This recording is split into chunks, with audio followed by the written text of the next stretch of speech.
favors by them. They're both winners of the Great American Story Contest in Park Rapids. Yes. Amos chuckling so, but no, this is an honor. It's an honor to have both of you here. Yeah, it is very noteworthy. So anyway, we got Noel Levine, Amy Salloway, and then I'm going to be following up with the last story. So anyway, without further ado, I think it is, yes it is, for goodness sake, it's time. I'd like to introduce our first teller, Noel Levine.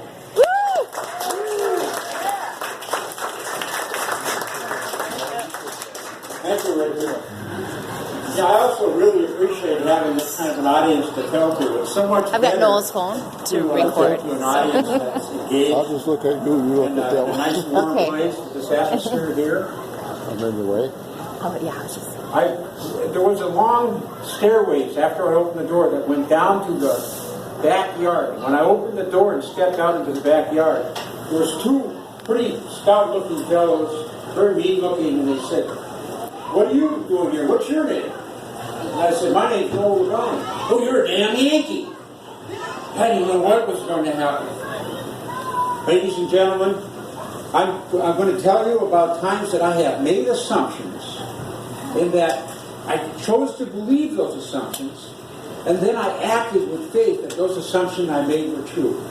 But I've learned to be wary of my assumptions, because I've watched those paradigms disappear and dissolve. The first story I'm going to tell you is when I was stationed in right outside Augusta, Georgia in 1968. I was in infantry training, and we only got twice allowed to go into the city on the weekend. On the first trip into Augusta, first thing we did was check into a hotel room, and then we went out to a nice restaurant, and then we went to a bar and started drinking. And there was three of us, and we started thinking, well, why are we doing this? There must be something else to do in Augusta. We can't just stay in the bar all night.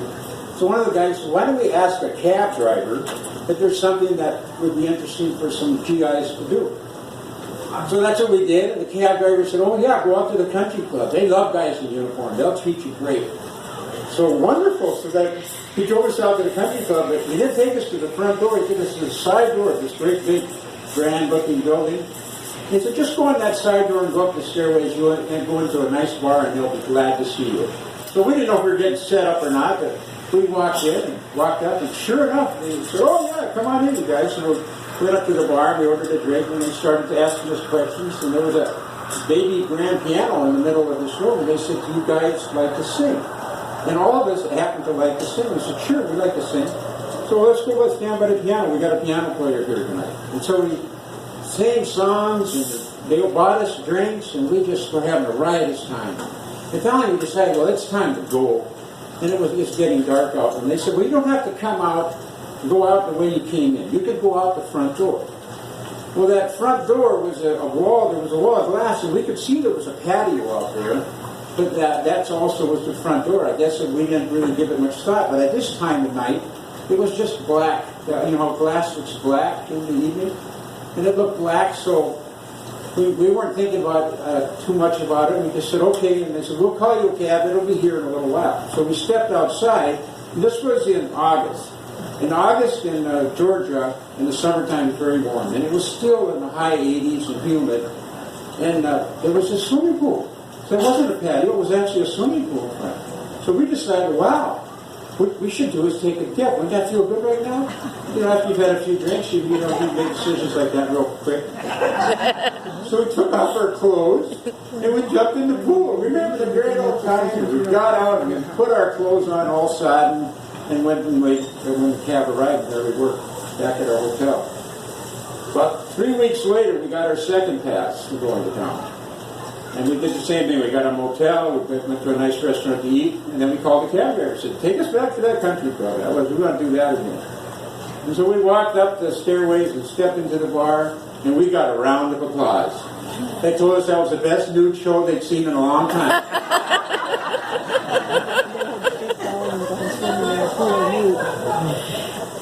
The second experience I had was also in the South. It was in North Carolina. It was after I got back from Vietnam, and I decided to look up my friend T.T. Miller, who lived in a little town of Stony Point, North Carolina. And I told him that we had an opportunity to catch a ride all the way to Berkeley, California. We just had to make our way up to Holyoke, Massachusetts. And we could, if you wanted, we could go there and we could have a good time for the winter out in California. So I'm making a long story short. But anyway, he said, well, that sounds really good, Levine, but I made promises and I got to make sure I get some of this stuff done before I leave. And one of them was to help his dad do inventory. His dad ran a grocery store in Taylor Falls, North Carolina. So I said, well, I could probably help with that. I know nothing about taking inventory even now at this age, but at those age, I thought, well, I could probably do that. So, okay, that'd be all right. So we showed up at his dad's grocery store the next morning, and we started taking inventory, and it was real clear, real fast, that I was like a fish out of water. You know, I'd write down how many peas I put, not too much, a few. And he'd come over and see what I was doing. He said, Levine, that's no damn good. You got to write down exactly what it is. I said, okay. I said, what about these items over here? You know, Levine, I think the best thing is you just wait for me in the back room. Okay. So he brought me in the back room where they actually had a butcher back there, and they cut meat and whatnot. And he said, just stay here with Smiley Smitty. He'll keep me entertained. Well, Smiley happened to be not too busy because they were taking inventory. They didn't really want to create more inventory, so he wasn't cutting any meat at the time. And I said, so what should we do? I said, are you interested in playing cards? In those days, I always carried a deck of cards with me. It was a bad habit I had in those days, you might say. So anyway, he said, yeah. And I said, well, do you play poker? He said, yeah, I play poker. So the two of us had this poker game going on cutting block, and we'd been going for a while. We had money on the table, and my friend Tiki comes back and says, you can't do that. That's just wrong. I said, well, what do you mean? We're just two of us in the back room. Well, later he explains to me in detail that his dad sold sugar by the 20 and 30-pound bags because a lot of guys there like to make their own whiskey. Well, the revenuers, one of the ways they would do is watch the grocery stores how much sugar they sold. He was selling an inordinate amount of sugar.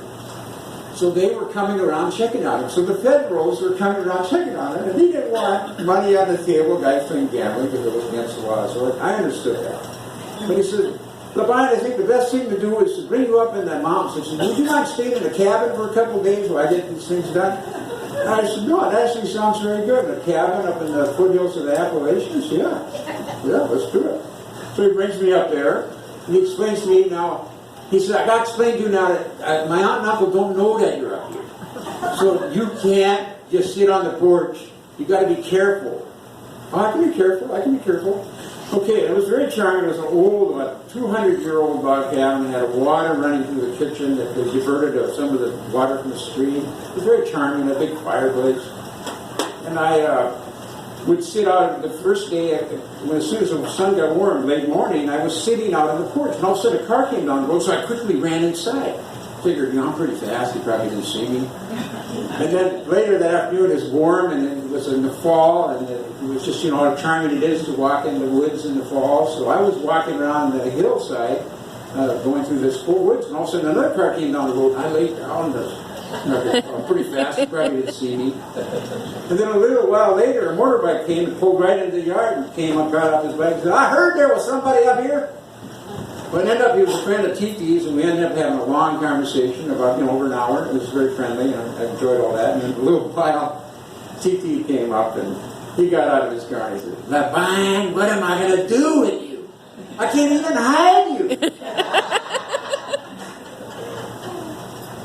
So the next story I want to tell about making an assumption and not getting away with it is fast forward 15 years, and I go back to North Carolina to visit, because I actually went back there and worked for a while, so I got to know a lot of the guys.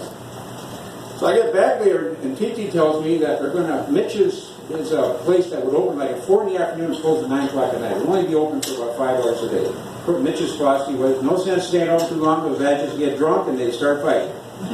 So he had a short life there every evening, and it was fun. I was ready to show up, and he said, the guys are all going to be there. Let's go over and have fun. So it was like that too. I knew a lot of the guys. We were saying hello and telling little stories, but I noticed there was one long, big table in the corner where a bunch of older fellows were sitting around exchanging stories. And in the true Southern storytelling tradition, one person tells a story and everybody else listens. It's something that you all here in the North got to work on more. I really liked that. And I wanted to get in on it right away, so I went and sat in with the storytellers.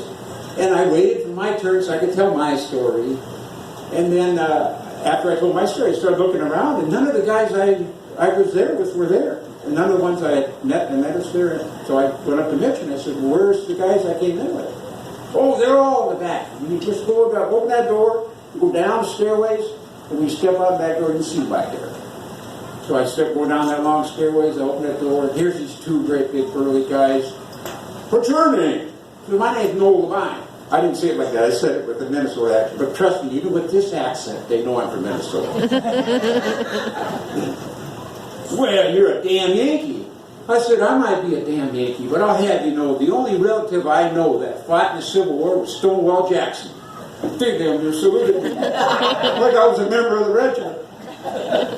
And you know, at that time, I believed that. But then my brother has to go and study genealogy. He finds out that my great-grandmother always, she was a Jackson from Iowa, and she always told us we're related to Stonewall Jackson. So it's like it was ingrained, you know. Well, my brother finds out that every Jackson from West Virginia said they're related to Stonewall Jackson. And in fact, almost none of them are. And there's no proof we are. And I told Mark, I'm so glad I didn't know it that day. So I've made assumptions and I've gotten in trouble. But I've learned things along the way. One is that Southerners can have a really good sense of humor. And two is that if you're really trying to be honest, and you think you're being honest, North Carolinians can be very friendly indeed. But most of all, I've learned that when I make assumptions and I take the risks, I can get in trouble for it. But I really believe in what I'm doing when I make these assumptions. And sometimes that's good. And end up being good that day in the back bar. I'm going to tell one more story. It's based on there's a fellow named Don Miguel Ruiz who studied the Toltec, Aztecian philosophies. And there's 4 things you can do to achieve wisdom. And one is don't make assumptions. So I've had a lot of practice realizing that one. I don't want to burn it. And the other is be impeccable with your word. Don't exaggerate, not even a little exaggeration. It'll mess up with your illusion. And the third is don't take things personally. Because everybody's in the same illusion. We're all in it together. And last of all, wish me your best. So I'm going to tell a little story now about not taking things personally. I was stationed in Fort Benning, Georgia. I was in Georgia a long time in my training. I moved from one base to another until I got it right. So at Fort Benning, there was we were advanced training, so we could go to town every night. And so guys were coming and going. And because of that, there was more risk with contraband. Things like people were to have weapons they shouldn't have or marijuana they shouldn't have. So one night, we were all in bunk, and all of a sudden the sergeant comes into the barracks and turns on all the lights. Okay, surprise inspection. Everybody on their feet. So we're all standing there by our bunks. And the way this room was is that on outside walls were the bunks, and in the middle were lockers. And the lockers were probably 6 feet high, plus there was a top to them. So you couldn't see what was happening on the other side of the room. And there was probably 50 of us that slept in that room. And the lockers were big. You could open the door and walk inside a locker. It was that big. Well, what they're doing is they had a post watching us on one side, where 2 sergeants were going on the other side, opening every locker and checking things out. But at one point, the post moved. And I said to my guys next to me, I said, I'm going to have some fun with this. And I went over to my locker, opened up, and got inside and hid. So when they came around and they opened my locker, I jumped out and said, surprise! And they were not impressed. But I got a laugh. And I was having fun with it. And he just, what are you doing that for? And I said, well, it was a surprise inspection. I thought it'd surprise you. Get off, stand over there. So it was a lot of fun. You know why I got away with it? Because I wasn't taking it personally. I was just completely relaxed. I had nothing to worry about. Why get mad because you got to get out of bed in the middle of the night? That doesn't pay in the Army, by the way. So in all of these stories, I've learned some things along the way. But most of all is that it's a lot of fun if you try it. So always do your best.